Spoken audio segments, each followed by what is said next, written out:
വയനാടിനെ ഇളക്കി മറിച്ച് രാഹുൽ ഗാന്ധിയുടെ റോഡ് ഷോ. മാനന്തവാടിയിൽ നിന്നുള്ള റോഡ് ഷോയിൽ ആയിരക്കണക്കിന് പേരാണ് നിൽക്കുന്നത്.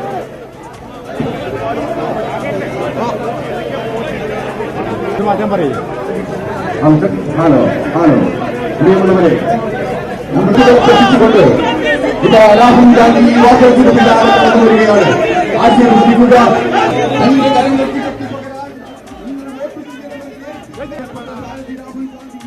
UDF അധികാരത്തിലെത്തിയാൽ ബഫർ സോൺ, മെഡിക്കൽ കോളേജ് തുടങ്ങി വയനാടിന്റെ എല്ലാ പ്രശ്നങ്ങളും പരിഹരിക്കുമെന്ന് രാഹുൽ ഗാന്ധി പറഞ്ഞു. These gentlemen standing here tried to help you, but they failed to convince their senior people. I wrote to the Chief Minister about the medical college. I wrote to the central government about the buffer zone. But sadly, we did not get the support that we needed from the Chief Minister of Kerala. We cannot continue with these problems. It's not a difficult thing to do. With the UDF government in Kerala, it will be done very, very quickly. CV അനുമോദാണ് ചേരുന്നത്. Anumod, മാനന്തവാടിയിലെ road show നമ്മൾ കണ്ടു. വലിയ ജനപങ്കാളിത്തമായിരുന്നു. അക്ഷരാർത്ഥത്തിൽ വലിയ ആൾക്കൂട്ടം തന്നെ. ഇനി എന്തൊക്കെയാണ് പരിപാടികളുള്ളത്? മാനന്തവാടിയിൽ എന്തൊക്കെയാണ് അദ്ദേഹം പറഞ്ഞത്? ഗോപി, വയനാടിനെ ഇളക്കി മറിച്ചു എന്ന് തന്നെ പറയാം രാഹുൽ ഗാന്ധി. കാരണം മാനന്തവാടിയിൽ അത്രയേറെ ജനങ്ങൾ രാഹുലിനെ കാണാനും കേൾക്കാനും വേണ്ടി തടിച്ചുകൂടി. അവർക്കെല്ലാം തന്നെ ഏറെ പ്രതീക്ഷ നൽകുന്ന വാക്കുകളാണ് രാഹുൽ പങ്കുവച്ചത്. വയനാടിന്റെ രണ്ട് പ്രധാന പ്രശ്നങ്ങളാണുള്ളത്. ഒന്ന്, മെഡിക്കൽ കോളേജ് യാഥാർത്ഥ്യമാക്കണം. രണ്ട്, ബഫർ സോണിലെ ആശങ്കകൾ പരിഹരിക്കണം. ഇത് രണ്ടും ശാശ്വതമായി പരിഹരിക്കാൻ UDF തന്നെ വരേണ്ടതുണ്ട്. എന്നെ നിങ്ങൾ തിരഞ്ഞെടുത്തത് നിങ്ങളുടെ പ്രശ്നങ്ങൾ പരിഹരിക്കാനും നിങ്ങൾക്ക് വേണ്ടിയുമാണ്. പക്ഷേ എന്റെ കൈകളിലെ കെട്ടഴിക്കണമെങ്കിൽ ഇവിടെ UDF MLA കൂടി വരേണ്ടതുണ്ട്. അതുകൊണ്ട് വയനാട്ടിലെ 3 സ്ഥാനാർത്ഥികളെയും വിജയിപ്പിക്കണമെന്നാണ് രാഹുൽ ഗാന്ധി ആവശ്യപ്പെട്ടത്. രാഹുലിന്റെ മാനന്തവാടിയിലെ ഈ പ്രസംഗം DYFIയുടെ ഒരു പരിപാടി നടക്കുന്നതിന്റെ തൊട്ടടുത്തായിരുന്നു എന്നതുകൂടി ശ്രദ്ധേയമാണ്. DYFI പ്രവർത്തകരെയും അദ്ദേഹം അഭിസംബോധന ചെയ്തു. എനിക്ക് നിങ്ങളോട് ആശയപരമായിട്ട് മാത്രമാണ് അഭിപ്രായ വ്യത്യാസമുള്ളത്. എനിക്ക് നിങ്ങളുടെ സ്നേഹമാണ്. നിങ്ങളോട് ഞാൻ സംവാദം നടത്താൻ ആഗ്രഹിക്കുന്നു. നമ്മുടെ ആശയങ്ങൾ ജനങ്ങൾക്ക് മുമ്പിൽ പറയട്ടെ, അതിനുശേഷം ജനങ്ങൾ തീരുമാനിക്കട്ടെ ഏതാണ് നല്ലതെന്ന്. എന്നിങ്ങനെ DYFI പ്രവർത്തകരെ കൂടി അദ്ദേഹം അഭിസംബോധന ചെയ്യുന്ന ഒരു സാഹചര്യത്തിൽ ഒരു കാഴ്ചയ്ക്കും മാനന്തവാടി സാക്ഷ്യം വഹിച്ചു. മാനന്തവാടിയിലെ പരിപാടിക്ക് ശേഷം റോഡ് ഷോ ഏകദേശം 2 കിലോമീറ്ററോളം ദൈർഘ്യമുണ്ടായിരുന്നു. അതിനുശേഷം അദ്ദേഹം സുൽത്താൻ ബത്തേരിയിലേക്കാണ് പോയിട്ടുള്ളത്. അവിടെ അദ്ദേഹം ഒരു പൊതുയോഗത്തിൽ UDFന്റെ പൊതുയോഗത്തിൽ പങ്കെടുക്കും. അതിനുശേഷം കൽപ്പറ്റയിലും ഒരു പൊതുയോഗം അദ്ദേഹം വിളിച്ചു ചേർത്തിട്ടുണ്ട്. മാനന്തവാടിയിലേക്ക് പുറമെ ജില്ലയിലെ 2 നിയോജകമണ്ഡലങ്ങളിലും ഇത്തരത്തിൽ അദ്ദേഹം പരിപാടിയിൽ പങ്കെടുക്കും. അതിനുശേഷം ഉച്ചയ്ക്ക് ശേഷമാണ് അദ്ദേഹം തിരുവമ്പാടിയിലേക്ക് കോഴിക്കോട് ജില്ലയിലെ പര്യടനത്തിന് വേണ്ടി പോകുന്നത്. 4 മണിയോടെ അദ്ദേഹം മലപ്പുറം ജില്ലയിലെത്തും. മലപ്പുറം ജില്ലയിലെ 3 നിയോജകമണ്ഡലങ്ങളിൽ ഏറനാട്ടിലും വണ്ടൂരിലും നിലമ്പൂരിലും അദ്ദേഹം റോഡ് ഷോയിലും അതുപോലെ തന്നെ പ്രചരണ യോഗത്തിലും പങ്കെടുക്കും. വൈകുന്നേരം 9 മണിക്ക് ശേഷമായിരിക്കും അദ്ദേഹത്തിന്റെ നിലമ്പൂരിലെ പരിപാടി സമാപിക്കുക. നിലവിൽ നിശ്ചയിച്ച ഷെഡ്യൂളിന്റെ എല്ലാം തന്നെ വൈകിയാണ് കാര്യങ്ങൾ ഇപ്പോൾ പുരോഗമിച്ചുകൊണ്ടിരിക്കുന്നത്. അതുകൊണ്ട് തന്നെ ഇന്ന് രാത്രി ഏറെ വൈകിയായിരിക്കും രാഹുലിന്റെ പരിപാടികൾ സമാപിക്കുക എന്നാണ് നമുക്ക് ഈ ഘട്ടത്തിൽ മനസ്സിലാവുന്നത്. BJP ദേശീയ അധ്യക്ഷൻ JP നദ്ദയുടെ റോഡ് ഷോ ആറ്റിങ്ങൽ മണ്ഡലത്തിൽ നടക്കുകയാണ്. തത്സമയം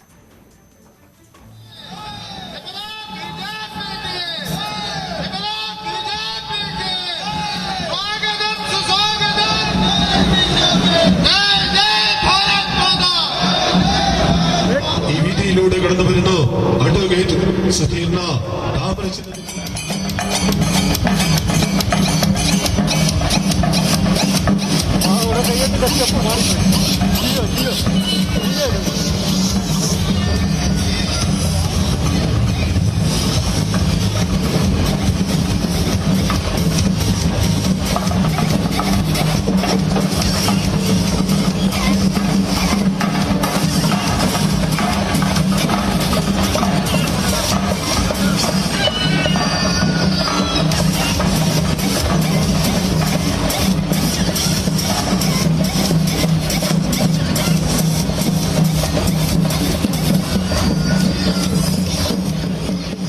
അനു ആണ് വിവരങ്ങളുമായി ചേരുന്നത്. അനുവും ഒരു ഉത്സവ പ്രതീതിയിലാണ് അവിടെ റോഡ് ഷോ നടക്കുന്നത്. ഈ രൂപങ്ങളും വിവിധ തരത്തിലുള്ള രൂപങ്ങളും എങ്ങനെയുണ്ട്?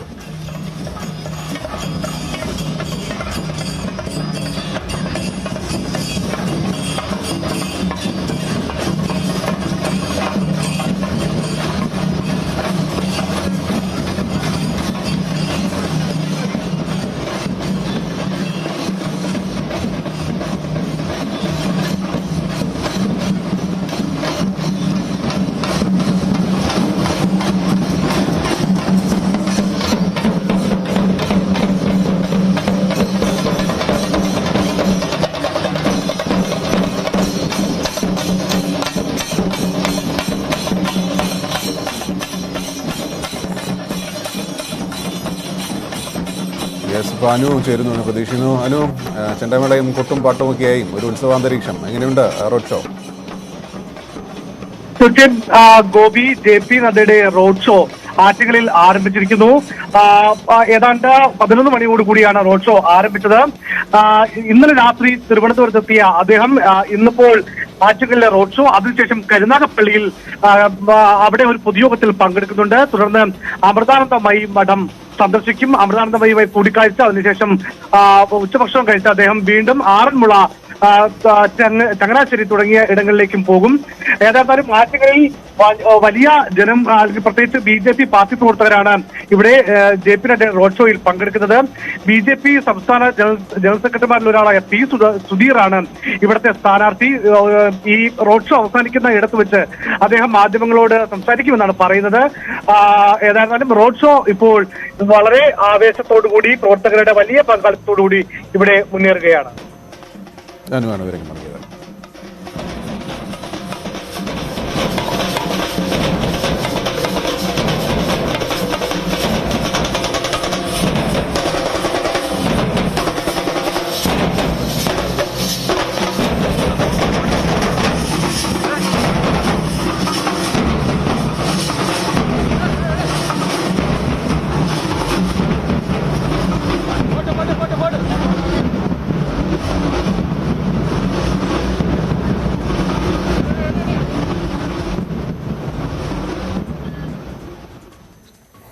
സംസ്ഥാന സർക്കാരിനും കോൺഗ്രസിനുമെതിരെ ആരോപണങ്ങളുമായി UP മുഖ്യമന്ത്രി യോഗി ആദിത്യനാഥ്. കോൺഗ്രസും മുസ്ലിം ലീഗും പോപ്പുലർ ഫ്രണ്ടുമായി കൈകോർക്കുകയാണെന്ന് അദ്ദേഹം പറഞ്ഞു. ലവ് ജിഹാദിനെതിരെ ചർച്ചകൾ നടക്കുമ്പോഴും ചെറുവിരൽ അനക്കാൻ പോലും സർക്കാർ തയ്യാറായിട്ടില്ല എന്നും അദ്ദേഹം പറഞ്ഞു. और SDPF किस प्रकार के षड्यंत्रों में लिप्त हैं, ये किसी से छुपा हुआ नहीं है. लगातार इनकी राष्ट्र विरोधी गतिविधियां केरल को एक गंभीर संकट की ओर धकेल रही हैं. लेकिन UDF और LDF दोनों ने आंखों में पट्टी बांध करके इनकी हर प्रकार की राजक और अवैध गतिविधियों को पूरी छूट दे रखी है. यही कारण है ना UDF की सरकार और ना LDF की ही सरकार एंटी लव जिहाद का कोई कानून केरल के अंदर बनाने में पूरी तरह विफल नहीं है. NDAയുടെ അവസാനഘട്ട പ്രചാരണത്തിന് പ്രധാനമന്ത്രി നരേന്ദ്രമോദി നാളെ സംസ്ഥാനത്തെത്തും. കോന്നിയിലും തിരുവനന്തപുരത്തുള്ള പ്രചാരണ പരിപാടികളിൽ പങ്കെടുക്കും. ഉച്ചയ്ക്ക് 1:15 കോന്നി രാജീവ് ഗാന്ധി ഇൻഡോർ സ്റ്റേഡിയത്തിലാണ് ആദ്യ പരിപാടി. 2:05 അവിടെ നിന്ന് കന്യാകുമാരിക്ക് പോകുന്ന പ്രധാനമന്ത്രി വൈകിട്ട് തിരുവനന്തപുരത്തെത്തും. കാര്യവട്ടം ഗ്രീൻഫീൽഡ് സ്റ്റേഡിയത്തിൽ വൈകിട്ട് 4-നാണ് പൊതുസമ്മേളനം. സമ്മേളനത്തിൽ 5 മണിയോടെ പ്രധാനമന്ത്രി പങ്കെടുക്കും. തെരഞ്ഞെടുപ്പ് പ്രചാരണത്തിന്റെ അവസാന ഘട്ടത്തിൽ വികസനം ചർച്ച ചെയ്യാൻ പ്രതിപക്ഷത്തെ വെല്ലുവിളിച്ച മുഖ്യമന്ത്രി. UDF LDF സർക്കാരുകളുടെ വികസനം ചർച്ചയാക്കാൻ ധൈര്യമുണ്ടോ എന്ന ട്വിറ്ററിൽ ചോദ്യം. വികസന വിരോധികൾക്കുള്ള കൃത്യമായ മറുപടിയാവും നിയമസഭാ തെരഞ്ഞെടുപ്പ് ഫലമെന്ന് വാർത്താസമ്മേളനത്തിൽ മുഖ്യമന്ത്രി പറഞ്ഞു.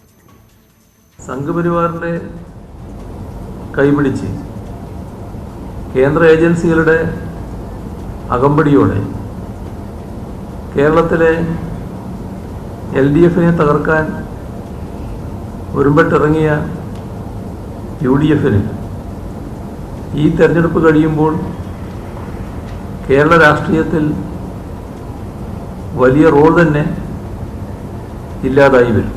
അവിശുദ്ധ സഖ്യത്തിന് ജനങ്ങൾ ബാലറ്റിലൂടെ മറുപടി നൽകും. ജനവിധി നാടിൻ്റെ വികസനത്തിനുള്ളതാകും. വികസന വിരോധികളെ ഉറപ്പായും മൂലക്കിരുത്തും. സ്പ്രിംഗ്വെൽ പോലുള്ള അന്താരാഷ്ട്ര ഏജൻസികളെ ഉപയോഗിച്ച് മുഖ്യമന്ത്രി വ്യാജ പ്രചരണം നടത്തുകയാണെന്ന് പ്രതിപക്ഷ നേതാവ് രമേശ് ചെന്നിത്തല. ആർട്ടിഫിഷ്യൽ ഇന്റലിജൻസ് ഉപയോഗിച്ചാണ് വ്യാജ പ്രചരണം. ജനങ്ങളെ തെറ്റിദ്ധരിപ്പിച്ച് വോട്ട് നേടാനാണ് ശ്രമമെന്നും അദ്ദേഹം ആരോപിച്ചു. സ്പ്ലിംഗർ പോലെയുള്ള അന്താരാഷ്ട്ര കുത്തക കമ്പനികളെ ഉപയോഗിച്ചുകൊണ്ടുള്ള പ്രചരണമാണ് മുഖ്യമന്ത്രി നടത്തിക്കൊണ്ടിരിക്കുന്നത്. സ്പ്ലിംഗറിനെ ഉപയോഗിച്ചുകൊണ്ട്, ആർട്ടിഫിഷ്യൽ ഇന്റലിജൻസ് ഉൾപ്പെടെയുള്ള ഉപയോഗിച്ചുകൊണ്ട് കൃത്രിമമായ പ്രതിച്ഛായ സൃഷ്ടിക്കാനും പ്രചരണങ്ങൾ നടത്താനും LDF പ്രത്യേകിച്ച് മുഖ്യമന്ത്രി ശ്രദ്ധിക്കുന്നു. മുഖ്യമന്ത്രിക്ക് മറുപടിയുമായി ഉമ്മൻചാണ്ടി. വികസന വിരോധികൾ എന്നത് CPMന് സ്വയം ചേരുന്ന പട്ടമാണെന്ന് ഉമ്മൻചാണ്ടി പറഞ്ഞു. വിമാനത്താവളത്തിനെതിരെയും കമ്പ്യൂട്ടറിനെതിരെയും സമരം ചെയ്തവരാണ് ഇടതുപക്ഷം. നെഞ്ചിലൂടെ വിമാനം ഇറങ്ങൂ എന്ന് പറഞ്ഞ നേതാവ് പിന്നീട് ഡയറക്ടർ ബോർഡിലെത്തി. ഗെയിൽ പൈപ്പ് ലൈൻ ഭൂമിക്കടിയിലൂടെ ബോംബാണെന്ന പ്രചരണം നടത്തിയതും ആരും മറന്നിട്ടില്ലെന്ന് ഉമ്മൻചാണ്ടി പറഞ്ഞു. ആരാണ് വികസന വിരോധികൾ എന്നുള്ളത് ചരിത്രം പരിശോധിച്ചാൽ അറിയാം, ആനുകാലിക വിഷയങ്ങൾ പരിശോധിച്ചാൽ അറിയാം. ട്രാക്ടർ വിരുദ്ധ സമരം, കൃഷിപ്പാടത്തു നിന്ന് തുടങ്ങിയ സമരമാണിത്. അത് കഴിഞ്ഞ് ഉദ്യോഗസ്ഥ തലത്തിലേക്ക് കടന്നു. കമ്പ്യൂട്ടർ വിരുദ്ധ സമരം, കണ്ണൂർ എയർപോർട്ടിൽ റൺവേയുടെ നീളം പോരാന്ന് പറഞ്ഞാണ് സമരം ചെയ്തത്. ഭൂമിക്കടിയിൽ കുഴിച്ചിട്ടിരിക്കുന്ന ബോംബാണ് ഈ പൈപ്പ് ലൈൻ. ഏത് സമയത്തും പൊട്ടാം, വലിയ അപകടമുണ്ടാകും. അപ്പം വികസന വിരോധികൾ എന്നുള്ളത് സ്വയം ചാർത്താവുന്ന പട്ടമാണ്. കൊച്ചി മെട്രോ വന്നപ്പം എതിർത്തു, സ്ഥലമെടുപ്പിനെ എതിർത്തു. എൻ്റെ നെഞ്ചിൽ കൂടിയേ നെടുമ്പാശ്ശേരി വിമാനം ഇറങ്ങത്തുള്ളൂ എന്ന് പറഞ്ഞ നേതാവിനെ പിന്നെ കാണുന്നത് നെടുമ്പാശ്ശേരിയിലെ ഡയറക്ടർ ബോർഡിലാണ്. KPC അധ്യക്ഷൻ മുല്ലപ്പള്ളി രാമചന്ദ്രനെ പരിഹസിച്ച മുഖ്യമന്ത്രി. മുല്ലപ്പള്ളി ഇപ്പോൾ BJPയുടെയും കേന്ദ്രമന്ത്രിയാണോ എന്ന് മുഖ്യമന്ത്രി ചോദിച്ചു. മുഖ്യമന്ത്രിയുടെ മകളുടെ കമ്പനിയെക്കുറിച്ച് മുല്ലപ്പള്ളി പറഞ്ഞത് ശ്രദ്ധയിൽപ്പെടുത്തിയപ്പോഴായിരുന്നു ഇത്. അദ്ദേഹം പഴയ കേന്ദ്രത്തിൻ്റെ കോൺഗ്രസിൻ്റെ ആഭ്യന്തര സഹമന്ത്രിയായിരുന്നയാളാണ്. അമിത്ഷായുടെ സഹമന്ത്രിയായിട്ടുണ്ടോ എന്ന് എനിക്കറിയില്ല. അത്രയും വിവരങ്ങൾ അദ്ദേഹത്തിൻ്റെ അടുത്തുണ്ടോ എന്നുള്ളത്.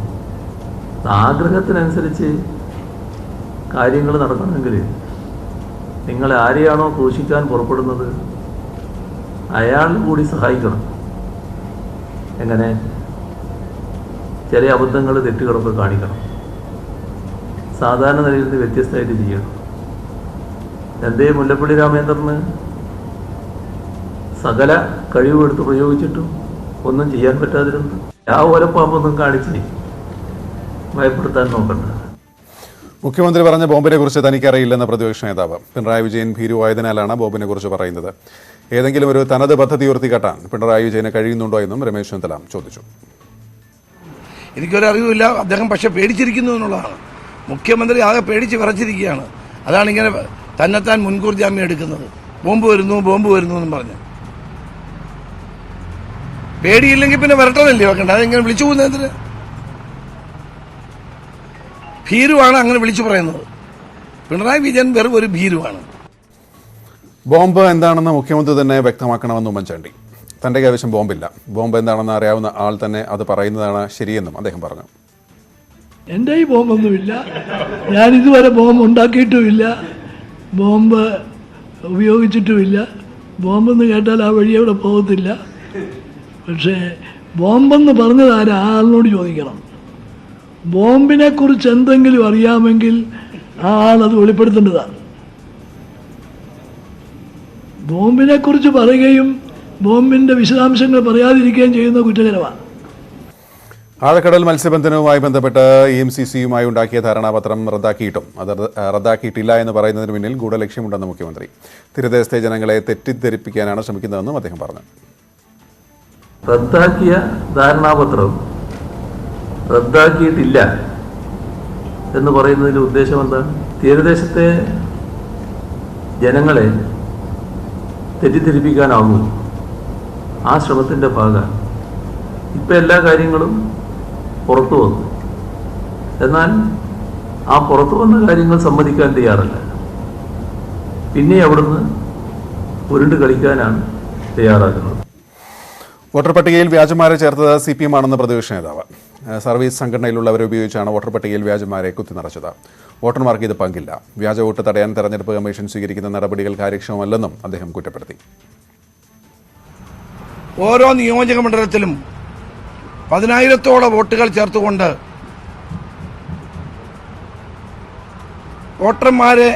വോട്ടർമാർ പോലും അറിയാതെ അവരുടെ വോട്ടുകൾ ചേർത്തുകൊണ്ട് വ്യാപകമായ തോതിലുള്ള ക്രമക്കേടുകളാണ് ചെയ്തിട്ടുള്ളത്. CPMവുമായി ബന്ധമുള്ള സർവീസ് സംഘടനകൾ ഇതിന് നേതൃത്വം കൊടുത്തിട്ടുണ്ട് എന്നുള്ളതാണ് പരിശോധിച്ചപ്പോൾ ഞങ്ങൾക്ക് മനസ്സിലാക്കാൻ കഴിഞ്ഞത്. യഥാർത്ഥ വോട്ടർ അറിഞ്ഞോ അറിയാതെയോ അയാളുടെ ഫോട്ടോ ഉപയോഗിച്ച് പല പേരുകൾ ഒരേ ബൂത്തിലും വിവിധ ബൂത്തുകളിലും വിവിധ നിയമസഭാ മണ്ഡലങ്ങളിലും വ്യാജ വോട്ടർമാരെ സൃഷ്ടിച്ചിരിക്കുകയാണ്. ഇത് വ്യക്തമായ തെരഞ്ഞെടുപ്പ് അഴിമതിയാണ്. ഈ അഴിമതി തടയാനുള്ള പ്രാഥമികമായ ഉത്തരവാദിത്വം തെരഞ്ഞെടുപ്പ് കമ്മീഷനുള്ളതാണ്. പക്ഷേ കമ്മീഷൻ ആ ബാധ്യത നിറവേറ്റി കുറ്റമറ്റ തെരഞ്ഞെടുപ്പ് ഉറപ്പുവരുത്താൻ ഇനിയെങ്കിലും മുൻകൈ എടുക്കണമെന്നാണ് എനിക്ക് പറയുവാനുള്ളത്.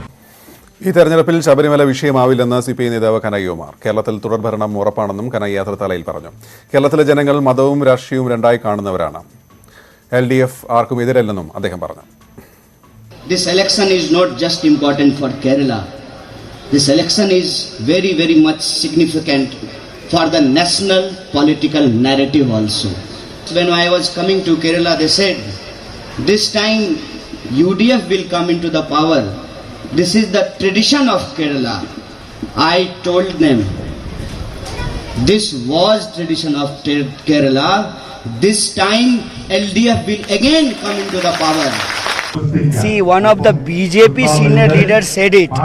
The people of Kerala are so educated, so we can't manipulate on the basis of religion. I don't think that this will work. The people of Kerala, they have pride, they have this sense that how LDF government worked for the people. Pala നഗരസഭയിൽ CPM Kerala Congress അംഗങ്ങൾ തമ്മിലുണ്ടായ കയ്യാങ്കളി വ്യക്തിപരമാണെന്ന് Jose K Mani. പ്രശ്നം ഇന്നലെ പരിഹരിച്ചതാണെന്നും തെരഞ്ഞെടുപ്പിനെ ബാധിക്കില്ലെന്നും അദ്ദേഹം പറഞ്ഞു. പാലായിൽ CPM കേരള കോൺഗ്രസും ഒറ്റക്കെട്ടാണെന്നും ജോസ് കെ മാണി പറയുന്നു. ഒരു വ്യക്തിപരമായിട്ടുള്ള കാര്യം അവർ തന്നെ LDFന്റെ യോഗം വിളിച്ചു. രണ്ടുപേര് തമ്മിലുള്ള അത് എല്ലായിടത്തും നടക്കുന്നത് അഭിപ്രായ വ്യത്യാസങ്ങൾ വന്നു. അപ്പോൾ അത് വന്നു. LDF കൂടി അവരെല്ലാവരും ഉണ്ടായിരുന്നു, ആ രണ്ടുപേരും ഉണ്ടായിരുന്നു. അവർ പറഞ്ഞൊരു വിഷമം വന്നു. അതൊക്കെ ക്ലോസ്. മുന്നണി സംവിധാനം ഒറ്റക്കെട്ടെന്ന് പറഞ്ഞാൽ ഒറ്റക്കെട്ടായിട്ടാണ് പോകുന്നു. പാലയിൽ ജോസ് കെ മാണിക്കെതിരെ പോസ്റ്ററുകൾ. ജോസ് കെ മാണി കുലംകുത്തിയാണെന്നും പോളിംഗ് ബൂത്തിലെത്തുമ്പോൾ ഇത് ഓർക്കണമെന്നുമാണ് പോസ്റ്ററിൽ എഴുതിയിരിക്കുന്നത്. സേവ് CPM ഫോറം എന്ന പേരിലാണ് പോസ്റ്ററുകൾ പ്രത്യക്ഷപ്പെട്ടിരിക്കുന്നത്. കഴിഞ്ഞ ദിവസം പാലാ നഗരസഭയിലുണ്ടായ തമ്മിലടിയുടെ തുടർച്ചയായാണ് പോസ്റ്ററുകൾ എന്നാണ് സൂചന. കൂടുതൽ വാർത്തകൾക്കും വിശദാംശങ്ങൾക്കും malayalam.news18.com.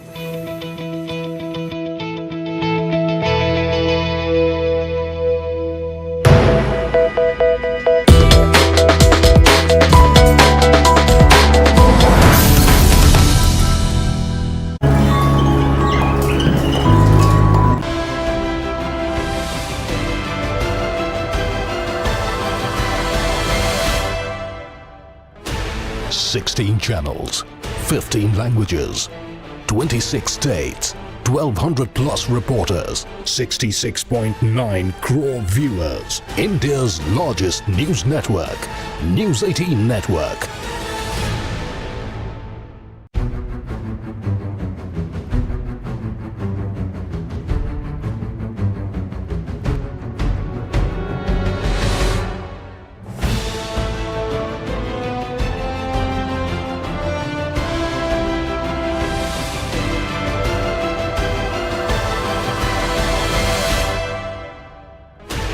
Sixteen channels, 15 languages, 26 states, 1,200 plus reporters, 66.9 crore viewers. India's largest news network, News 18 Network.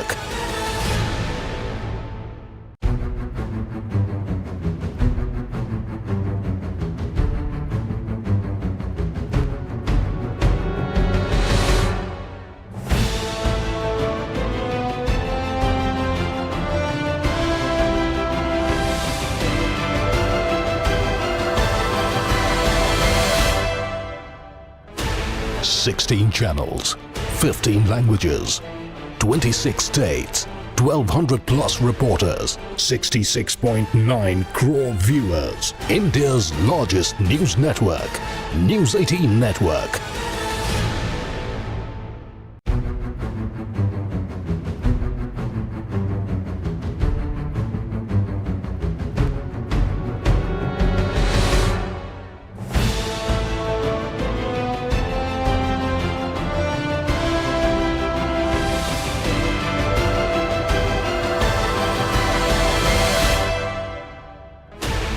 Sixteen channels, 15 languages, 26 states, 1,200 plus reporters. ദുരൂഹ സാഹചര്യത്തിൽ കൊല്ലപ്പെട്ട കേസിൽ CBI അന്വേഷണം ആരംഭിച്ചു. കൊലക്കുറ്റം ചുമത്തി 2 കേസുകൾ രജിസ്റ്റർ ചെയ്തിട്ടുണ്ട്. വിവരങ്ങളുമായി PS അനു ആണ് ചേരുന്നത്. അനു, ഏതായാലും CBI കേസ് ഏറ്റെടുത്തിരിക്കുന്നു. എങ്ങനെയൊക്കെയാണ് നടപടിക്രമങ്ങൾ, എന്തൊക്കെയാണ് ഇപ്പോൾ മനസ്സിലാക്കുന്നത്?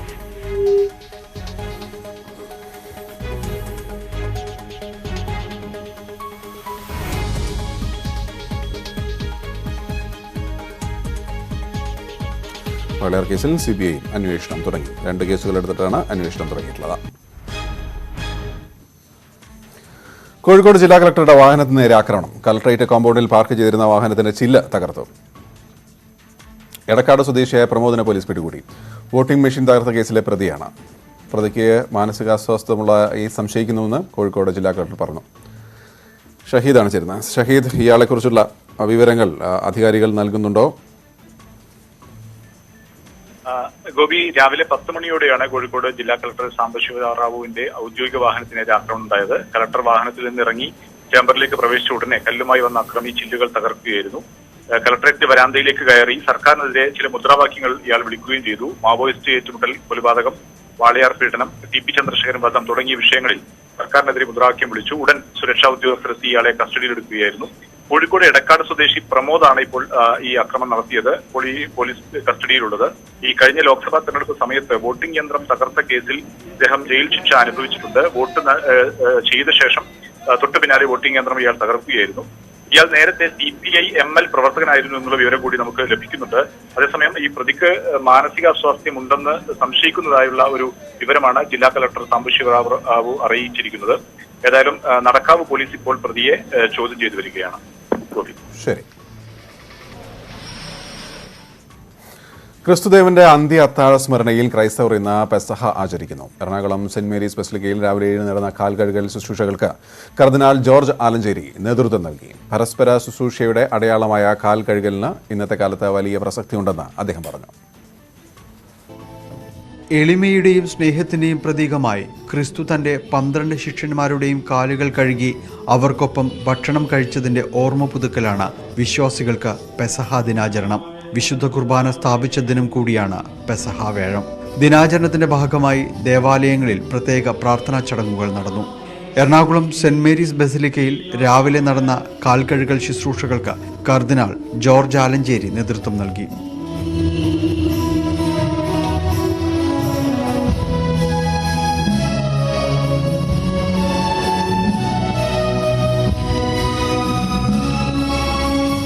കാൽകഴുകൽ ശുശ്രൂഷ വലിയ അടയാളമാണെന്നും പരസ്പര ശുശ്രൂഷ സമൂഹത്തിന്റെ കൂട്ടായ്മ വർദ്ധിപ്പിക്കുമെന്നും ആലഞ്ചേരി തന്റെ പ്രസംഗത്തിൽ പറഞ്ഞു.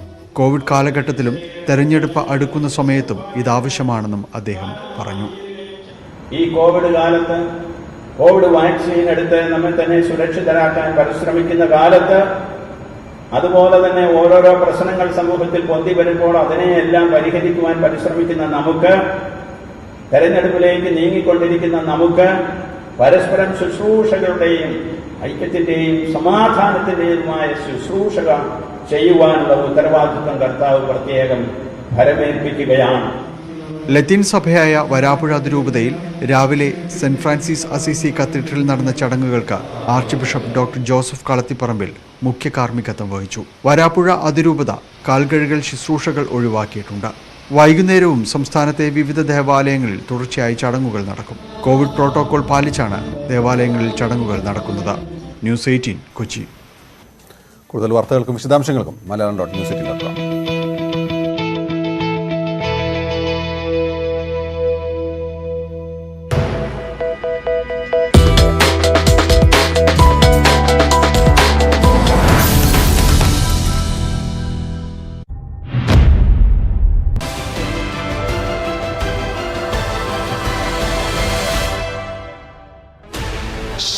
channels, 15 languages, 26 states, 1,200 plus reporters, 66.9 crore viewers. India's largest news network, News 18 Network.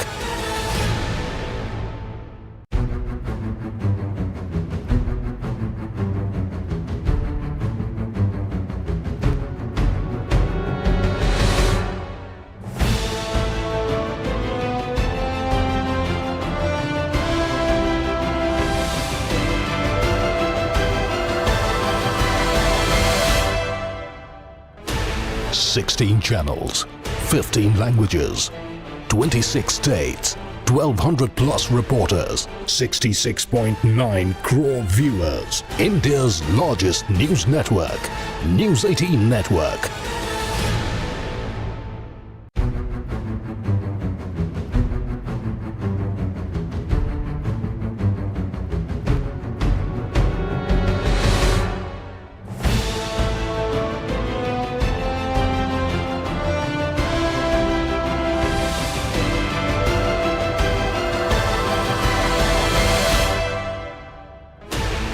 16 channels, 15 languages, 26 states, 1,200 plus reporters, 66.9 crore viewers. India's largest news network, News 18 Network.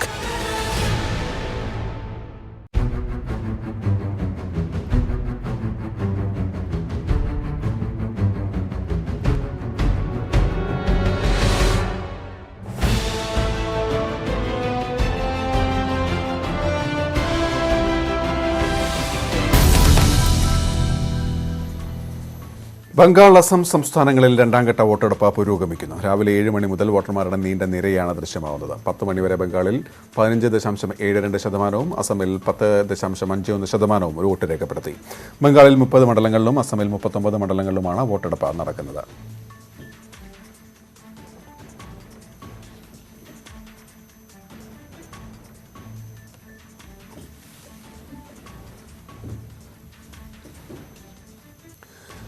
KP Abhilash ഇപ്പോൾ ചേരുന്നു. അഭിലാഷ്, ദൃശ്യങ്ങളിൽ നിന്നും വലിയ നിര തന്നെ പ്രകടമാണ് ആദ്യ മണിക്കൂറുകളിൽ. ഇപ്പോൾ എന്താണ് അവസ്ഥ? കൂടുതൽ വിവരങ്ങൾ എന്തൊക്കെയാണ്? ഏറ്റവും ഒടുവിലെ കണക്കുകൾ പ്രകാരം ബംഗാളിൽ 12 മണിവരെ 37.42%, അസമിൽ 27.45% വോട്ട് രേഖപ്പെടുത്തിയിട്ടുള്ളത്. ബാങ്കുര, പടിഞ്ഞാറൻ മിഡ്നാപ്പൂർ, കിഴക്കൻ മിഡ്നാപ്പൂർ, സൗത്ത് 24 പർഗനാസ് ജില്ലകളിലെ 30 മണ്ഡലങ്ങളിലാണ് ഇപ്പോൾ വിധിയെഴുത്ത് നടക്കുന്നത്. ഈ 30 സീറ്റുകളിലും തൃണമൂൽ കോൺഗ്രസും അതോടൊപ്പം തന്നെ BJPയും സ്ഥാനാർത്ഥിയെ നിർത്തിയിട്ടുണ്ട്. 171 സ്ഥാനാർത്ഥികളാണ് ആകെ മത്സരിക്കുന്നത്. കനത്ത സുരക്ഷാ വലയത്തിലാണ് തെരഞ്ഞെടുപ്പ് പുരോഗമിക്കുന്നത്. അതേസമയം അസമിലാകട്ടെ 4 മന്ത്രിമാരും ഡെപ്യൂട്ടി സ്പീക്കറും അടക്കം 345 സ്ഥാനാർത്ഥികളാണുള്ളത്. ഗോത്ര മേഖലയിലും അതോടൊപ്പം തന്നെ ബംഗാളി സംസാരിക്കുന്ന അസം ജനതയും ഉൾപ്പെടുന്നവരാണ് അസമിൽ ഇപ്പോൾ വോട്ട് രേഖപ്പെടുത്തിക്കൊണ്ടിരിക്കുന്നത്. ഇരു സംസ്ഥാനങ്ങളിലും സമാധാനപരമായാണ് വോട്ടെടുപ്പ് പുരോഗമിക്കുന്നത്. ഗോപികൃഷ്ണൻ.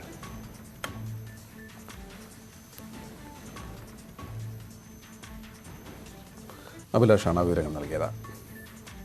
പ്രതിപക്ഷ നേതാവ് ഡാറ്റ ചോർത്തിയെന്ന ആരോപണവുമായി CPM. രമേശ് ചെന്നിത്തല വോട്ടർ പട്ടിക പ്രസിദ്ധീകരിച്ച വെബ്സൈറ്റ് സിംഗപ്പൂർ ആസ്ഥാനത്തുള്ളതാണെന്നും വോട്ടർമാരുടെ സ്വകാര്യതയ്ക്കുമുള്ള കടന്നുകയറ്റമാണിതെന്നും CPM PB അംഗം MA ബേബി പറഞ്ഞു.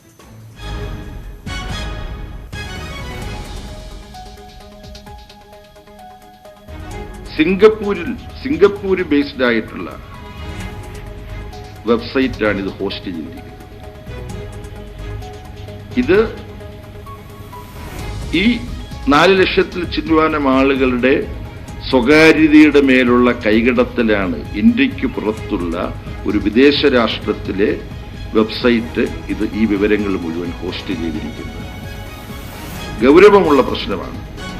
ഇന്ത്യക്കാരുടെ വോട്ടർ ID, പേര് വിവരങ്ങൾ, അഡ്രസ് അടക്കമുള്ള വിവരങ്ങൾ എങ്ങനെയാണ് ഇന്ത്യക്ക് പുറത്തുള്ളൊരിടത്തിൽ സ്റ്റോർ ചെയ്യാൻ രമേശ് ചെന്നിത്തല കൊടുത്തത് എന്ന ഒരു ചോദ്യം ഇവിടെ ഉത്ഭവിക്കുന്നു. ഇന്ത്യൻ സിനിമയിലെ പരമോന്നത ബഹുമതിയായ ദാദാ സാഹിബ് ഫാൽക്കെ പുരസ്കാരം രജനീകാന്തിന്. മോഹൻലാൽ, ശങ്കർ മഹാദേവൻ, ആശാ ഭോസ്ലെ എന്നിവർ ഉൾപ്പെട്ട ജൂറിയുടേതാണ് തീരുമാനം. തമിഴ്നാട് നിയമസഭാ തെരഞ്ഞെടുപ്പുമായി ബന്ധപ്പെട്ടല്ല പുരസ്കാര പ്രഖ്യാപനമെന്ന് കേന്ദ്രമന്ത്രി പ്രകാശ് ജാവ്ദേക്കർ പറഞ്ഞു.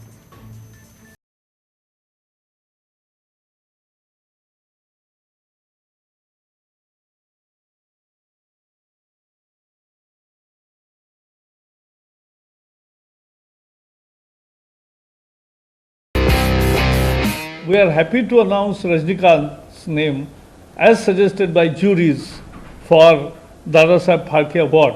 അഭിനയ ജീവിതത്തിലെ 45 വർഷത്തെ സമഗ്ര സംഭാവന പരിഗണിച്ചാണ് രജനീകാന്തിന് ഇന്ത്യൻ സിനിമയുടെ പരമോന്നത പുരസ്കാരം നൽകി രാജ്യം ആദരിക്കുന്നത്.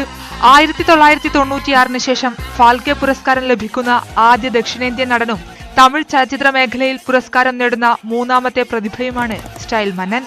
75-ൽ അപൂർവ രാഗങ്ങൾ എന്ന ബാലചന്ദർ ചിത്രത്തിലൂടെയാണ് രജനീകാന്തിന്റെ അരങ്ങേറ്റം.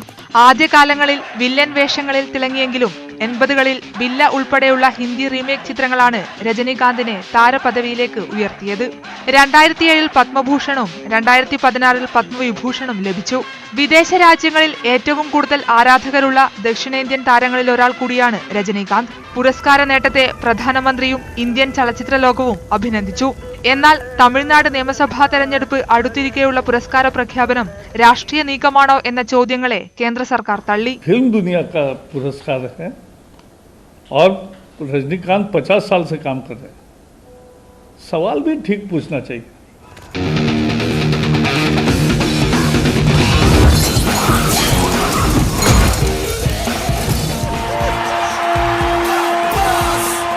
News desk news 18. രാജ്യത്ത് കോവിഡ് രോഗികളുടെ പ്രതിദിന നിരക്കിൽ വൻ വർധന. 24 മണിക്കൂറിൽ 72,330 പേർക്ക് കോവിഡ് സ്ഥിരീകരിച്ചു. 6 മാസത്തിനിടയിലെ ഏറ്റവും ഉയർന്ന നിരക്കാണിത്. കഴിഞ്ഞ വർഷം ഒക്ടോബറിലാണ് ഇത്രയധികം വർധന ഇതിനു മുമ്പ് രേഖപ്പെടുത്തിയത്. കോവിഡ് മരണനിരക്കിലും രാജ്യത്ത് വർധനയുണ്ട്. ഇന്നലെ 459 മരണമാണ് റിപ്പോർട്ട് ചെയ്തത്. ഡിസംബർ 6-ന് ശേഷം ആദ്യമായാണ് ഇത്രയധികം കോവിഡ് മരണം റിപ്പോർട്ട് ചെയ്യുന്നത്. മഹാരാഷ്ട്രയിൽ പ്രതിദിന കോവിഡ് വർധന 40,000-ന് അടുത്തെത്തി. രാജ്യത്തെ കോവിഡ് രോഗികളിൽ 24% മഹാരാഷ്ട്രയിലാണ്. കൂടുതൽ വാർത്തകൾക്കും വിശദാംശങ്ങൾക്കും malayalam.news18.com.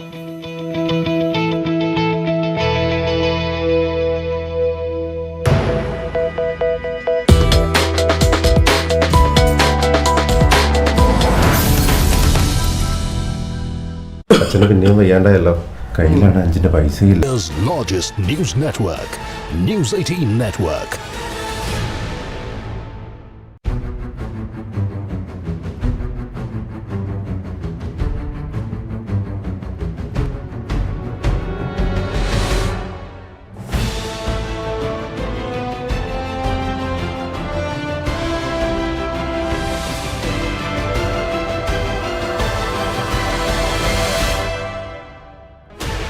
Sixteen channels, 15 languages, 26 states, 1,200 plus reporters, 66.9 crore viewers.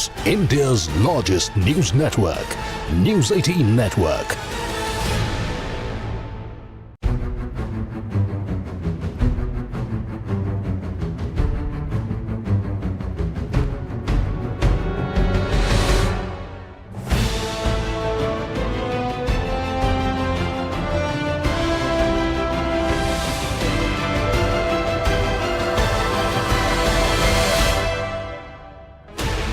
Sixteen channels, 15 languages, 26 states, 1,200 plus reporters, 66.9 crore viewers. India.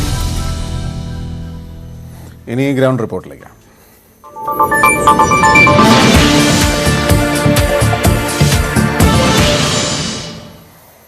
Parliamentary ജനാധിപത്യത്തിൽ നിന്ന് മാറി നിൽക്കാൻ ഇ പി ജയരാജന് കഴിയില്ല എന്ന് ധനമന്ത്രി തോമസ് ഐസക്. പാർട്ടി അതിന് അനുവദിക്കില്ലെന്നും ഐസക് പറഞ്ഞു. ന്യൂസ് 18 ഗ്രൗണ്ട് റിപ്പോർട്ടിൽ സംസാരിക്കുകയായിരുന്നു തോമസ് ഐസക്. ഇന്നലെ ഇ പി ജയരാജൻ ഞാൻ ഇനി മത്സരിക്കാനില്ല എന്ന് പറഞ്ഞു. അതെന്താ അങ്ങനെ ഒരു തീരുമാനം നിങ്ങൾക്കുള്ള ഇടയിലുണ്ട്? കേട്ടിട്ടില്ല. ഞാനിന്ന് തലകുത്തി ഇന്ന് പണിയെടുത്തുകൊണ്ടിരിക്കുകയാണ്.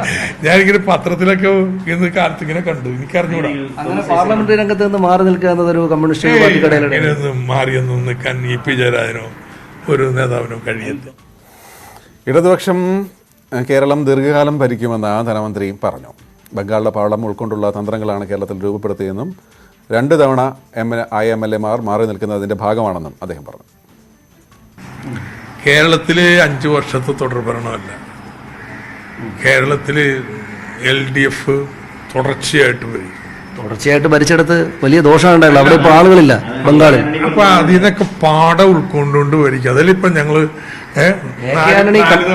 മത്സരിക്കേണ്ടെന്ന് പറയുന്നത് അതാണെന്ന് ഈ ഞങ്ങള് നോക്കുന്നത് കുറച്ച് ദീർഘദൃഷ്ടിയോടുകൂടിയാണ്. വടകരയിൽ കോലൂബി സ്ഥാനാർത്ഥിയായിരുന്ന രത്നസിംഗിനുണ്ടായ അനുഭവമായിരിക്കും ഇത്തവണ കെ രമയ്ക്കെന്ന് CPM പോളിറ്റ് ബ്യൂറോ അംഗം കോടിയേരി ബാലകൃഷ്ണൻ.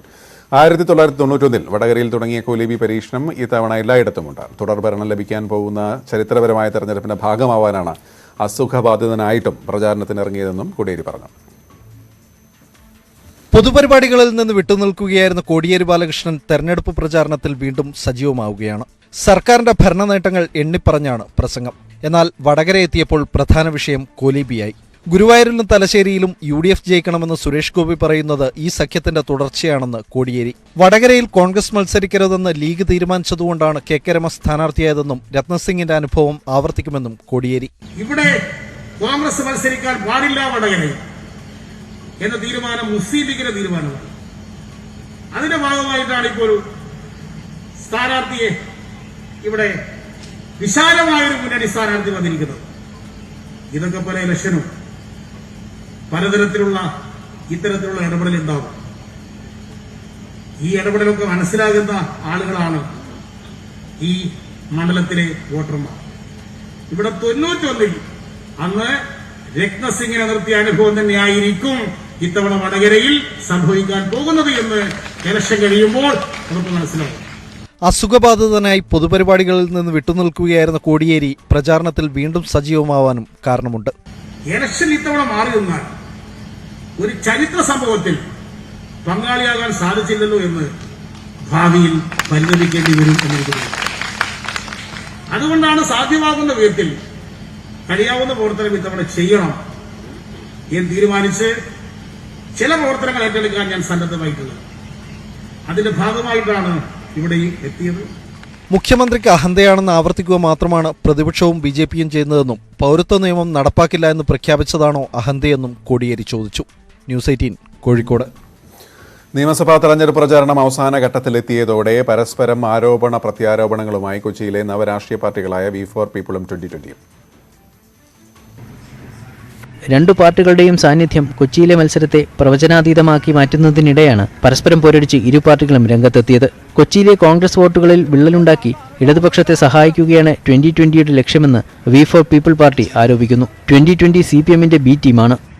2020 KJ മാക്സിയെ സഹായിക്കാനല്ലേ? 2020 എന്ന് പറഞ്ഞാൽ 20% പൊളിറ്റിക്സും 80% ബിസിനസ്സും അല്ലേ? 2020 കിഴക്കമ്പലമല്ല, കീറ്റെക്സ് കമ്പനിയാണ് ഇവിടെ പ്രചരണം നടത്തുന്നത്. കീറ്റെക്സിന്റെ സ്റ്റാഫാണ് ഇവിടെ വന്ന് പ്രചരണം നടത്തുന്നത്. അത് ജനാധിപത്യത്തിലൂടെ വലിയൊരു വെല്ലുവിളിയും കൂടിയാണ്. കൊച്ചിയിലെ തെരഞ്ഞെടുപ്പ് ഫലത്തിൽ V4 കേരളയ്ക്ക് യാതൊരു പ്രസക്തിയുമില്ലെന്നാണ് 2020യുടെ ആരോപണം. സ്വന്തം സംഘടനാ ശക്തിയിൽ വിശ്വാസമില്ലാത്തതിനാലാണ് ആരോപണങ്ങൾ.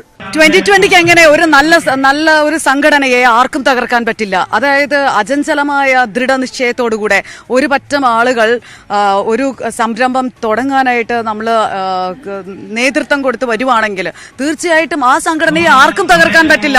അപ്പോൾ V4 കൊച്ചിക്ക് ആ ഒരു നേതൃത്വമില്ല, അല്ലെങ്കിൽ ആ ഒരു സംഘടനയ്ക്ക് ദൃഢതയില്ല എന്നുള്ളതല്ലേ വ്യക്തം.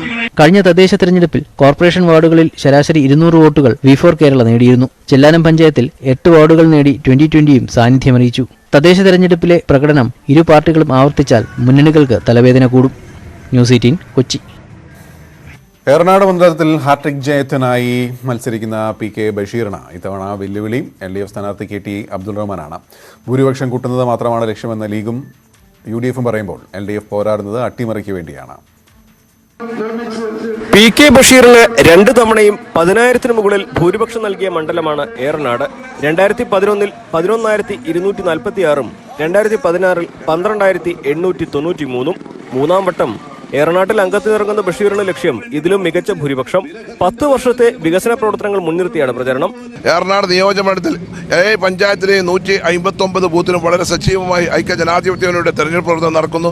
ഞാൻ 100% ആത്മവിശ്വാസത്തിലാണ്. കഴിഞ്ഞ തെരഞ്ഞെടുപ്പിനേക്കാളൊക്കെ റെക്കോർഡ് വോട്ടിന്റെ ഭൂരിപക്ഷത്തിന് ഏറനാട്ടിലെ വോട്ടർമാർ ജനങ്ങൾ എന്നെ വിജയിപ്പിക്കുമെന്നാണ് എന്റെ പ്രതീക്ഷ. സ്ഥാനാർത്ഥി പ്രഖ്യാപനം വരും മുൻപ് CPM സീറ്റ് ഏറ്റെടുക്കുമെന്ന പ്രചാരണം ശക്തമായിരുന്നു ഏറനാട്ടിൽ. ഫുട്ബോൾ താരം U ഷറഫലിയെ മത്സരിപ്പിക്കാനായിരുന്നു CPM ആലോചന. എന്നാൽ CPI സംസ്ഥാന നേതൃത്വം KT അബ്ദുൾ റഹ്മാനെ സ്ഥാനാർത്ഥിയെ പ്രഖ്യാപിച്ചു. ഓട്ടോറിക്ഷ ചിഹ്നത്തിൽ സ്വതന്ത്ര സ്ഥാനാർത്ഥിയായാണ് ഈ മുൻ സർക്കാർ ഉദ്യോഗസ്ഥൻ ജനവിധി തേടുന്നത്. 2016-ലെ ഏറനാട്ടിലെ സ്ഥാനാർത്ഥിയുടെ പേര് KT അബ്ദുൾ റഹ്മാൻ ആയിരുന്നു എന്നത് പ്രചരണ രംഗത്ത് ചെറിയ ആശയക്കുഴപ്പം തീർക്കുന്നുണ്ട്. സാമുദായിക സാംസ്കാരിക മേഖലയിൽ സ്വാധീനമുള്ള വ്യക്തി എന്ന നിലയിലാണ് KT അബ്ദുൾ റഹ്മാനെ CPI മത്സരിപ്പിക്കുന്നത്. അഡ്വക്കേറ്റ് C ദിനേശനാണ് BJP സ്ഥാനാർത്ഥി. കഴിഞ്ഞ 2 തവണത്തേക്കാൾ മികച്ച പ്രകടനം, അതാണ് BJPയുടെ ലക്ഷ്യം. കേരളത്തിലെ ഭരണം എത്രത്തോളം മോശമാണോ അതിൻ്റെ കൃത്യമായ പ്രതിഫലനമാണ് ഏറനാടിൽ കണ്ടുകൊണ്ടിരിക്കുന്നത്. ഇതുതന്നെയാണ് ഞങ്ങൾ ജനങ്ങളോട് പറയുന്നത്. അപ്പോൾ അതുകൊണ്ട് ജനങ്ങളൊരു മാറ്റം ആഗ്രഹിക്കുന്നുണ്ട്. ആ മാറ്റം ഇത്തവണ ദേശീയ ജനാധിപത്യ സഖ്യത്തിന് അനുകൂലമാകുമെന്നുള്ള പ്രതീക്ഷയിൽ തന്നെയാണ് ഞങ്ങൾ ഈ പ്രചരണവുമായിട്ട് മുന്നോട്ട് പോയിക്കൊണ്ടിരിക്കുന്നത്. PK ബഷീർ ഹാട്രിക് ജയം നേടുമോ അതോ KT അബ്ദുൾ റഹ്മാൻ അട്ടിമറി നടത്തുമോ? കാത്തിരുന്ന് കാണാം. ന്യൂസ് 18 മലപ്പുറം. 20 വർഷങ്ങൾക്ക് ശേഷം കോൺഗ്രസ് മത്സരിക്കുന്ന മണ്ഡലമാണ് ആലത്തൂർ. ഇടതുകോട്ടയായ ആലത്തൂരിൽ ഒരു തവണ മാത്രമാണ് കോൺഗ്രസ് ജയിച്ചത്. ഇത്തവണ അട്ടിമറി വിജയം ഉണ്ടാകുമെന്ന് UDF അവകാശപ്പെടുമ്പോൾ തികഞ്ഞ ആത്മവിശ്വാസത്തിലാണ് LDF.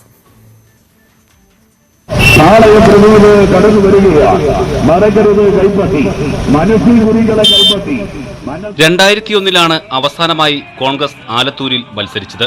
കഴിഞ്ഞ 2 തവണയും കേരള കോൺഗ്രസ് മാണി വിഭാഗത്തിന്റെ സീറ്റായിരുന്നു ആലത്തൂർ. എന്നാൽ കേരള കോൺഗ്രസ് മാണി വിഭാഗം LDFിൽ ചേർന്നതോടെ സീറ്റ് കോൺഗ്രസ് ഏറ്റെടുത്തു. ഇത്തവണ കോൺഗ്രസ് നേതാവ് പാളയം പ്രദീപാണ് സ്ഥാനാർത്ഥി. 1991-ൽ മാത്രമാണ് ആലത്തൂരിൽ കോൺഗ്രസ് ജയിച്ചിട്ടുള്ളത്. AV ഗോപിനാഥായിരുന്നു അന്ന് ജയിച്ചത്. ഇത്തവണ അട്ടിമറി വിജയം നേടുമെന്ന് പാളയം പ്രദീപ്.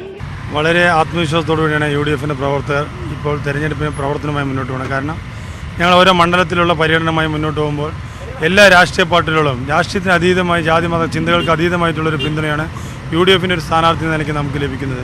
തീർച്ചയായും അത് തന്നെയാണ് ഞങ്ങളുടെ ഏറ്റവും വലിയ ആത്മവിശ്വാസം. നാട്ടിലെ പ്രബുദ്ധരായ മുഴുവൻ വോട്ടർമാരെയും നേരിൽ കണ്ടുകൊണ്ട് വോട്ട് അഭ്യർത്ഥിക്കാൻ വേണ്ടി ആലത്തൂരിന്റെ വികസന നായകൻ സഖാവ് KD പ്രസേനൻ കടന്നു വരികയാണ്. LDF തികഞ്ഞ ആത്മവിശ്വാസത്തിലാണ്. നിലവിലെ MLA KD പ്രസേനന് ഇത് രണ്ടാം ഊഴമാണ്. മണ്ഡലത്തിൽ നിരവധി വികസന പ്രവർത്തനങ്ങൾ ചെയ്യാൻ കഴിഞ്ഞതായും വിജയം ഉറപ്പെന്നും KD പ്രസേനൻ. ഒന്നും മുൻകൂട്ടി പ്രവചിക്കുന്നില്ല. എന്തായിരിക്കണം ഇവിടെ തുടർന്ന് ചെയ്യേണ്ടത് എന്ന് ഈ നാടാണ് തീരുമാനിക്കേണ്ടത്. അവരെടുത്ത എല്ലാ തീരുമാനത്തിനോടൊപ്പവും ഞാനുണ്ടായിരുന്നു. അത് അവരാവർത്തിക്കും. മറ്റേതെങ്കിലും പുതിയ മേഖലകൾ ആവശ്യമാണെങ്കിൽ ഈ നാട് പറയും, ഞാൻ കേൾക്കും എന്നത് മാത്രമാണ് ഇപ്പം ഞാൻ കൊടുക്കുന്ന വാഗ്ദാനം.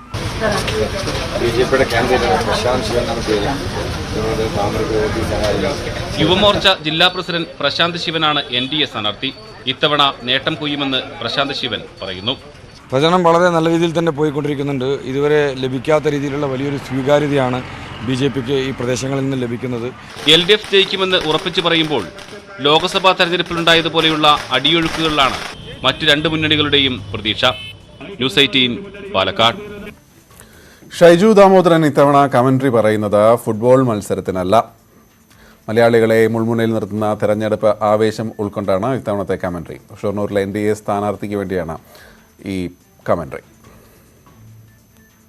വീർപ്പടക്കി പിടിച്ച് ശ്വാസമടക്കി പിടിച്ച് ഷൊർണൂർ നിയമസഭാ തെരഞ്ഞെടുപ്പ് 2021 കേരള ഈസ് വാച്ചിങ്. സന്ദീപ് ഏറ്റെടുക്കുന്നു ആ ദൗത്യം. സന്ദീപ് വാര്യർ.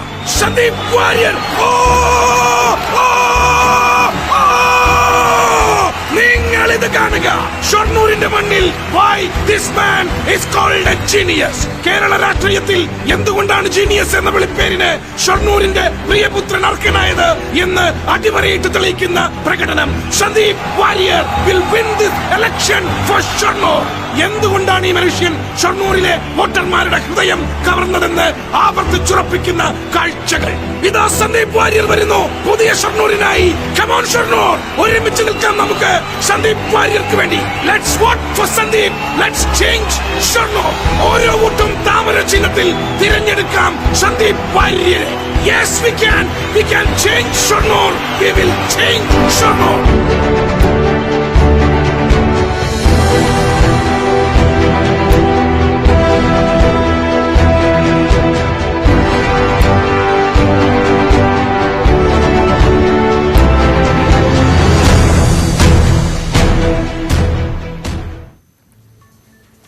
തെരഞ്ഞെടുപ്പ് പ്രചാരണം അവസാന ഘട്ടത്തിലേക്ക് നീങ്ങുമ്പോൾ UDFിലെ സ്ഥാനാർത്ഥി നിർണയത്തിലെ തർക്കങ്ങൾ മുതലെടുത്ത് LDF സ്ഥാനാർത്ഥി AK ശശീന്ദ്രൻ. വിവാദങ്ങൾക്ക് ഗുഡ് ബൈ പറഞ്ഞ സുൽഫിക്കർ മയൂരി മണ്ഡലം പിടിക്കാൻ അംഗത്തട്ടിലുണ്ട്. കഴിഞ്ഞ തവണ 29,000 വോട്ടുകൾ നേടിയ NDA ഇത്തവണ രണ്ടാം സ്ഥാനത്തിനായി പോർമുഖത്ത് സജീവമാണ്. എലത്തൂരിൽ LDF സ്ഥാനാർത്ഥിയായ NCPയിലെ AK ശശീന്ദ്രൻ പ്രചാരണ രംഗത്ത് ബഹുദൂരം മുന്നിലാണ്. എണ്ണയിട്ട യന്ത്രം കണക്കെ LDF സംവിധാനങ്ങൾ എലത്തൂരിൽ സജീവമാണ്. 2011 ജനതാദളിലെ ഷേഖ് പി ഹാരിസിനെയും 2016 കിഷൻ ചന്ദിനെയും പരാജയപ്പെടുത്തിയാണ് AK ശശീന്ദ്രൻ മണ്ഡലത്തിൽ വെന്നിക്കൊടി നാട്ടിയത്. കണ്ണൂരിൽ നിന്ന് കോഴിക്കോട്ടെത്തിയ AK ശശീന്ദ്രന്റെ ഭാഗ്യതട്ടകമായി എലത്തൂർ അങ്ങനെ മാറി. ഇത് LDFന് നല്ല കരുത്തുള്ള ജനകീയ അടിത്തറയുള്ള ചിട്ടയായി പ്രവർത്തനം നടത്തുന്ന ഒരു മണ്ഡലമാണ്. അതിനൊപ്പമാണ് എനിക്ക് ഇവിടുത്തെ ജനങ്ങളുമായുള്ള സൗഹൃദവും ബന്ധവും. കഴിഞ്ഞ 10 വർഷക്കാലമായി ഞാൻ അവരുടെ ഒരു ഉത്തമ സുഹൃത്തായിട്ടാണ് ഇവിടെ പ്രവർത്തിക്കുന്നതും ജീവിക്കുന്നത്. എലത്തൂർ സീറ്റ് NCKക്ക് നൽകിയതോടെ ശക്തമായ പ്രതിഷേധവുമായി പ്രാദേശിക കോൺഗ്രസ് പ്രവർത്തകർ രംഗത്തെത്തിയിരുന്നു. UDF സ്ഥാനാർത്ഥി സുൽഫിക്കർ മയൂരിയെ അംഗീകരിക്കില്ലെന്ന് MK രാഘവൻ ഉൾപ്പെടെയുള്ള നേതാക്കൾ പരസ്യമായി തന്നെ പറഞ്ഞു. KPCC നേതൃത്വം ഇടപെട്ടാണ് പ്രശ്നം സൗമ്യമായി പരിഹരിച്ചത്. സുൽഫിക്കർ മയൂരിയുടെ പ്രചാരണം ദിവസങ്ങളോളം വൈകി. മണ്ഡലം പിടിച്ചെടുക്കാനാകുമെന്ന പ്രതീക്ഷയിലാണ് UDF. നിങ്ങൾ എന്റെ തെരഞ്ഞെടുപ്പ് ചിഹ്നമായ ഫുട്ബോൾ അടയാളത്തിൽ വോട്ട് രേഖപ്പെടുത്തി എന്നെ വിജയിപ്പിച്ചാൽ വരുന്ന 5 വർഷക്കാലം എലത്തൂരിൽ സ്ഥിരതാമസമാക്കി നിങ്ങളോട് തോളോട് തോർന്ന് എലത്തൂരുകാരനായി മാറി ഇവിടുത്തെ ജനപ്രതിനിധികളായി പങ്കുചേർന്ന് മാസ്റ്റർ പ്ലാൻ തയ്യാറാക്കി ഈ എലത്തൂരിന്റെ അഭിമാനം കാത്തുസൂക്ഷിക്കാം. LDF കഴിഞ്ഞാൽ NDA സ്ഥാനാർത്ഥി TP ജയചന്ദ്രനാണ് പ്രചാരണ രംഗത്ത് മുൻപന്തിയിൽ. സ്ഥാനാർത്ഥിയെ പ്രഖ്യാപിച്ചതു മുതൽ TP ജയചന്ദ്രൻ ചിട്ടയായ പ്രവർത്തനം തുടങ്ങിയിരുന്നു. കഴിഞ്ഞ തവണ BJPയിലെ VV രാജൻ 29,000 വോട്ടുകൾ നേടിയിരുന്നു. കേരളത്തിലെ എല്ലാ വിഭവങ്ങളും ഉണ്ടായിട്ടും ഇതുപോലെ അവഗണന നേരിടുന്ന ഒരു നിയോജക മണ്ഡലം കേരളത്തിൽ വേറെ ഉണ്ടെന്ന് തോന്നുന്നില്ല. അതുകൊണ്ട് ജനങ്ങളെ സംബന്ധിച്ചിടത്തോളം അവർ തയ്യാറെടുത്തിരിക്കുന്ന ഒരു മുന്നേറ്റത്തിന് വേണ്ടി ആ ഒരു വലിയ വിജയപ്രതീക്ഷയോടെയാണ് ഞങ്ങൾ തെരഞ്ഞെടുപ്പ് നേരിടുന്നത്. നമ്മുടെ പ്രവർത്തകന്മാർ വർദ്ധിച്ച വിശ്വാസത്തിലാണ്. കഴിഞ്ഞ തവണ AK ശശീന്ദ്രൻ 28,937 വോട്ടുകളുടെ ഭൂരിപക്ഷത്തിനാണ് ജയിച്ചത്. പക്ഷേ കഴിഞ്ഞ ലോക്സഭാ തെരഞ്ഞെടുപ്പിൽ UDFിലെ MK രാഘവന് 500 വോട്ടുകളുടെ ഭൂരിപക്ഷമാണ് എലത്തൂരിൽ നിന്ന് ലഭിച്ചത്. എലത്തൂരിൽ ഈസി വാക്ക് ഓവർ ആകുമെന്നാണ് LDFിന്റെ അവകാശവാദം. എന്നാൽ ഇത്തവണ കഥ മാറുമെന്ന് UDF തിരിച്ചടിക്കുന്നു. രണ്ടാം സ്ഥാനം പിടിക്കാൻ അങ്കത്തട്ടിൽ വാളയന്തി BJPയുമുണ്ട്. S. വിനേഷ് കുമാർ, News 18, കോഴിക്കോട്. സംസ്ഥാനത്ത് തീപാറും പോരാട്ടം നടക്കുന്ന മണ്ഡലങ്ങളിലൊന്നാണ് പാലക്കാട്. പ്രചാരണം അവസാന ഘട്ടത്തിലെത്തുമ്പോൾ മണ്ഡലത്തിലെ വോട്ടർമാർ മത്സരത്തെക്കുറിച്ച് വിലയിരുത്തുന്നു. ഞങ്ങളുടെ പ്രതിനിധി പ്രസാദ് ഉടുമ്പശ്ശേരിയുടെ റിപ്പോർട്ട്. കേരളം പോളിംഗ് ബൂത്തിലേക്ക് പോകാൻ ഇനി ദിവസങ്ങൾ മാത്രമേ ബാക്കിയുള്ളൂ. സ്ഥാനാർത്ഥികൾ അവരുടെ പ്രചാരണത്തിന്റെ അവസാന ഘട്ടത്തിലാണ്. ഞാനിപ്പോൾ നിൽക്കുന്നത് പാലക്കാട് മണ്ഡലത്തിലാണ്. ഏറ്റവും ശക്തമായ ത്രികോണ മത്സരം നടക്കുന്ന പാലക്കാട് മണ്ഡലത്തിൽ സ്ഥാനാർത്ഥികൾക്കല്ല, ഇവിടുത്തെ ജനങ്ങൾക്ക് എന്താണ് പറയാനുള്ളത് എന്ന് നമുക്ക് നോക്കാം. നമ്മളിപ്പോൾ ഉള്ളത് കൽപ്പാത്തിയിലാണ്. കൽപ്പാത്തിയിലെ ആളുകൾക്കൊക്കെ എന്താണ് ഈ തെരഞ്ഞെടുപ്പിനെ കുറിച്ചൊക്കെ പറയാനുള്ളത്? സാർ, എങ്ങനെയുണ്ട് തെരഞ്ഞെടുപ്പിൻ്റെ ഇവിടുത്തെ ചൂടൊക്കെ? നല്ലോണം ഉണ്ട്. പക്ഷെ ഇപ്പോൾ ഈ രണ്ട് ഗൺസും നല്ലവണ്ണം, കോൺഗ്രസും നല്ല ആളായിട്ട് നിൽക്കുന്നുണ്ട്, BJP നല്ല ആളായിട്ട് നിൽക്കുന്നുണ്ട്. മക്കളെ എന്നില്ല എങ്ങനെ പറയാൻ പറ്റില്ല. അപ്പോൾ കൺഫ്യൂഷനാണോ? കൺഫ്യൂഷനാണ് ഉറപ്പായിട്ട്. ആർക്ക് വോട്ട് ചെയ്യണമെന്നുള്ള കൺഫ്യൂഷനാണല്ലേ? തീർച്ചയായിട്ടും. അമ്മ, എങ്ങനെയുണ്ട് തെരഞ്ഞെടുപ്പിന്റെ ഒക്കെ ചൂടൊക്കെ? ഭയങ്കര ആവേശമാണോ ഇവിടെ? നമുക്ക് ആര് നല്ല ചെയ്യണോ അവർക്ക് കൊടുക്കുക. എങ്ങനെയുണ്ട് സ്ഥാനാർത്ഥികളൊക്കെ? എങ്ങനെയാ? നല്ല ഉഷാറായ സ്ഥാനാർത്ഥികൾ? ഇവിടെ അവർ കുറച്ച് എന്തൊക്കെയോ ചെയ്യുന്നുണ്ടല്ലോ. പക്ഷെ ഇപ്പോ ആര് ജനങ്ങൾക്ക് നല്ല ചെയ്യണം അവർക്ക് ഇടും. ആര് ജയിക്കാനാ സാധ്യത? അതൊന്നും ഞങ്ങൾ പറയാൻ പറ്റില്ലല്ലോ. ഇവിടെ ആരായിരിക്കും? ഇവിടെ ഭയങ്കര മത്സരമാണല്ലോ. ഇവിടെ ഭയങ്കര ടൈറ്റാണ്. മെട്രോമാൻ ശ്രീധരൻ സാറും ഷാഫി പറമ്പിലും അഡ്വക്കേറ്റ് പ്രമോദും. നല്ലൊരു വാശിയേറിയ മത്സരമാണ് പാലക്കാട് നടക്കുന്നത്. ആര് ജയിക്കുന്നൊന്നും പറയാൻ പറ്റില്ല. ജനങ്ങളുടെ മനസ്സിലിരിപ്പ് ആർക്കാ ഒരു മുൻതൂക്കം ഉണ്ടാവുന്നു? അതൊന്നും ഇപ്പോൾ പറയാൻ പറ്റുന്നില്ല. എന്താ വെച്ചാൽ 3 പേര് തുല്യരാണെന്നാണ് ഇവിടുത്തെ ട്രെൻഡ്. എന്ത് പറയുന്നേട്ടാ? എങ്ങനെയുണ്ട് ഇവിടെ? കടുത്ത പോരാട്ടം തന്നെയാണ്. എന്താണ്, ആരാ കൂടുതൽ മുന്നോട്ട് നിൽക്കുന്നത്? അയാള് നല്ലോണം പണി ചെയ്യേണ്ട അയാൾ തന്നെ വരും. മണിച്ചേട്ടന്റെ ചായയും കോഫിയൊക്കെ ഭയങ്കര ഉഷാറാണ് അവര് പറയുന്നത്. എങ്ങനെയുണ്ട് ഇവിടുത്തെ കുറച്ചൊന്നുമില്ല. മൂന്നാള് ഒരേപോലെ തന്നെ. ഒന്നും പറയാൻ പറ്റില്ല. നമുക്ക് ഒന്നും പറയാൻ പറ്റുന്ന ഒരു പറഞ്ഞാൽ ശ്രീധരനാണ് ചാൻസ് ഉള്ളത് കൂടുതൽ. ഈ ശ്രീധരനാണ് മാർക്കിസ്റ്റുകാർ ചതിക്കാതിരുന്നാൽ ശ്രീധരന് ഉറപ്പാണ്. ഓ ശരി, ചതിക്കുന്നാണ് പറയുന്നത്. മാർക്കിസ്റ്റുകാർ ഷാഫിനെ ഇതാക്കി കഴിഞ്ഞാൽ ശ്രീധരന് 2ാം സ്ഥാനം വരും. ഷാഫി പട്ടാമ്പിയിൽ കൗതുകമുണർത്തി ഭീമൻ വെണ്ട. പട്ടാമ്പി ആമയൂരിലാണ് 22 ഇഞ്ച് നീളമുള്ള വെണ്ടയ്ക്ക കായ്ച്ചത്. പട്ടാമ്പി ആമയൂരിലെ അധ്യാപക ദമ്പതിമാരായ നിമ്മി ടോമിന്റെയും ജിമ്മി മാത്യുവിന്റെയും വീട്ടിലാണ് ഭീമൻ വെണ്ടയ്ക്ക ഉണ്ടായത്. ആനക്കൊമ്പൻ വിഭാഗത്തിൽപ്പെടുന്ന ചെടിയിലാണ് വെണ്ടക്ക ഉണ്ടായത്. ആനക്കൊമ്പൻ വെണ്ട മുൻപും കൃഷി ചെയ്തിട്ടുണ്ടെങ്കിലും ഇത്ര വലിയ വെണ്ടക്ക ഉണ്ടാകുന്നത് ഇതാദ്യമായിട്ടാണെന്ന് നിമ്മി പറയുന്നു. കൊമ്പൻ വെണ്ട എന്ന ഇനത്തിൽപ്പെട്ട വെണ്ട വിത്തുകൾ ഞങ്ങളുടെ കയ്യിലുണ്ട്. ആനക്കൊമ്പൻ അത് കൃഷി ചെയ്യുമ്പോൾ ഈയിടെ ഞങ്ങൾക്കുണ്ടായത് ഏകദേശം 22 ഇഞ്ച് നീളമുള്ള വെണ്ടയ്ക്ക ഉണ്ടായി. അത് ഞങ്ങൾ അതിൻ്റെ വിത്ത് ഞങ്ങൾ തന്നെ ശേഖരിക്കുകയും വീണ്ടും എല്ലാ വർഷവും കൃഷി ചെയ്യാറുണ്ട്. അപ്പം ജൈവ രീതിയിലാണ് കൃഷികളെല്ലാം മുന്നോട്ട് കൊണ്ടുപോകുന്നത്.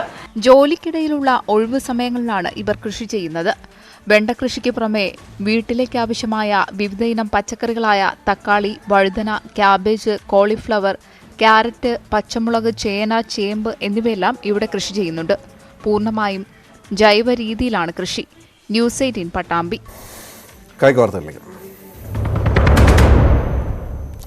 ലോക ഫുട്ബോൾ യോഗ്യതാ റൗണ്ടിൽ സ്പെയിൻ തകർപ്പൻ ജയം. കൊസോവോയെ 1-3 ഗോളുകൾക്കാണ് തോൽപ്പിച്ചത്. The hero in Georgia 3 days ago. Goals in a minute for Spain. And that might just wrap it up already. നിലവിലെ ചാമ്പ്യന്മാരായ ഫ്രാൻസും യോഗ്യതാ റൗണ്ടിൽ വിജയിച്ചു. ബോസ്നിയയാണ് തോൽപ്പിച്ചത്. ഒറ്റ ഗോളിനാണ് ഫ്രാൻസിന് വിജയം. There isn't any there, but there is a bit here for Rabiot. And Griezmann center. The much needed French breakthrough. മുൻ ചാമ്പ്യന്മാരായ ഇറ്റലിയും ജയം നേടി. ലിത്വാനിയെ മറുപടിയില്ലാത്ത 2 ഗോളുകൾക്കാണ് ഇറ്റലി തോൽപ്പിച്ചത്. He's only been on the field 2 minutes.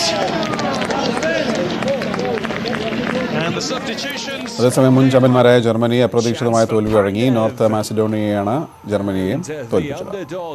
Take the lead into stoppage time of the first half, and the 37-year-old, the man with the most games played. കൂടുതൽ വാർത്തകൾക്കും വിശദാംശങ്ങൾക്കും malayalam.news18.com.